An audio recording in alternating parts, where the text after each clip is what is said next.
Hello and welcome to Therapy Express with Rosanna. Thank you so much for being here with me today.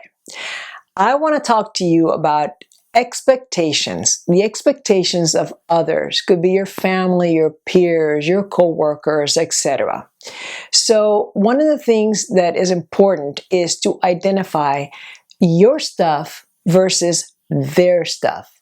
Because most of all, expectations have everything to do with the other person and nothing to do with you. Now, this may be a little hard to decipher if you are younger because you haven't quite come into your own. So you may not know what are their expectations, what is mine, and so that's where the confusion can come in. Now, the expectations of others can come from many things. Their thoughts, their beliefs, their value, past experiences, what they were taught growing up, etc. So you can see how that will play a part in what they expect of you.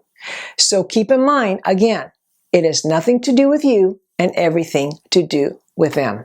If you are on the receiving end of an expectation, remember you have the choice to see the expectation how you want to see it. And you have the choice to determine what to do about that expectation. You can choose not to take on another person's expectation. You can choose to decide that you don't value what they say, or you can do the reverse. You can actually value what they say and follow along with whatever it is that they expect. And remember, you are always responsible for what you do and what you say. And there are consequences. You may decide, in fact, to not accept somebody else's expectations, but there may be consequences. For instance, let's suppose that your boss expects you to be at work at 8 o'clock every morning. And you think to yourself, that's not me. That's too early. I don't want to be at work at 8 o'clock in the morning. I'd rather be there at 9. Okay, you can choose to do that. But remember, that's a choice you're making that could cause you to get fired. Here's the next thing you want to keep in mind about expectations. You want to be curious.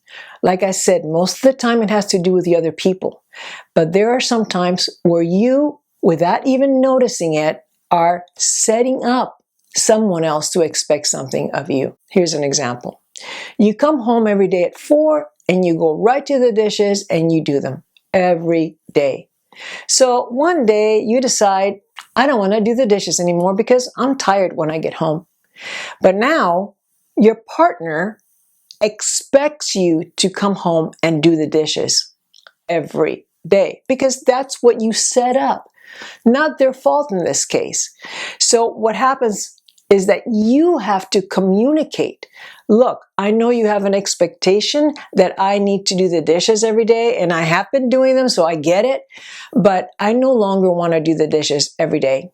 Let's take turns, or whatever it is that you come up with. Now, the next thing to keep in mind, you may have expectations from your parents, friends, people you care about, and they may not align with what you want.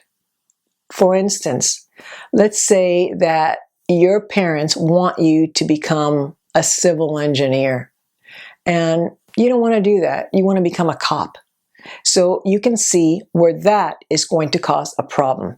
So at that point, you may need to create a distance and filter out the noise. What is it that you want versus what they want?